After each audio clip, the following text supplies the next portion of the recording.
குறைந்த பட்ஜெட்டில் வீடு கட்டுவது எப்படி? உங்க ஃபேமிலி, உங்க குடும்பத்திற்கு தேவையான ரூம் சைஸ் எவ்வளவு தேவையோ, உங்க பட்ஜெட்டுக்கு எவ்வளவு ரூம் சைஸ் அமைச்சா வீடு கரெக்டா இருக்குன்னு தெரிஞ்சு உங்க வீட்டில் கன்சல்ட் பண்ணி அந்த ரூம் சைஸ் அமைக்கிறது ஃபர்ஸ்ட் உங்களுக்கு தேவையான செலவை கண்ட்ரோல் பண்ணும். ரெண்டாவது, ஃபவுண்டேஷன்ல நீங்க சில பேர் நிறைய பேர் செலவு பண்ணுவாங்க. ஃபவுண்டேஷன் மெத்தட் 2 மெத்தட் இருக்கு. Load bearing structure, frame structure. இதுல உங்க இடத்துல நீங்க வீடு கட்டும் போது எந்த ஃபவுண்டேஷன் உங்களுக்கு போதுமானது? சில பேர் இடத்துக்கு வந்து ஃபவுண்டேஷன் வந்து லோவர் பேரிங் ஸ்ட்ரக்சரே போதுமானது.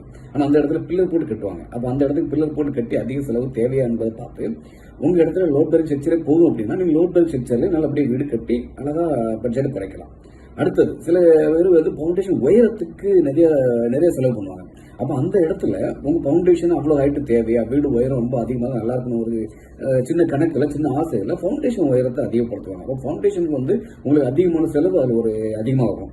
அப்போ அந்த இடத்துக்கு எவ்வளோ ஹைட் வச்சா நல்லா இருக்கும் அப்படிங்கிறத பார்த்து எவ்வளோ தேவையோ அந்த ஹைட்டுக்கு மட்டும் நீங்க பட்ஜெட் பண்ணிட்டீங்க அப்படின்னா அந்த ஃபவுண்டேஷனுக்கான அதிகப்படியான செலவு கொஞ்சம் குறைக்கலாம்.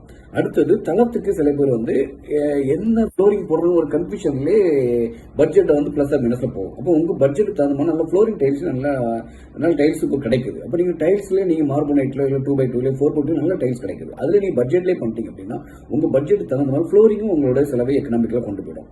அடுத்தது என்னன்னு பாத்தீங்க அப்படின்னா பெயிண்டிங் பொறுத்த வரைக்கும் நீங்க நார்மலா உங்க பட்ஜெட் தகுந்த மாதிரி 3 கேட்டகரியில எல்லா பெயிண்ட் கம்பெனிகளும் இருக்கு. அப்ப நீங்க வந்து உங்க பட்ஜெட் தகுந்த மாதிரி ஒரு பெயிண்டை தேர்ந்தெடுத்து நீங்க சரியான ஒரு வரைபடம், சரியான ஒரு திட்ட மதிப்பீடு இருந்துச்சு அப்படின்னா உங்க வீடு உங்க பட்ஜெட்டுக்குள்ள அமைஞ்சு நல்லபடியா உங்களுக்கு மன நிறைவோடு அமையும்.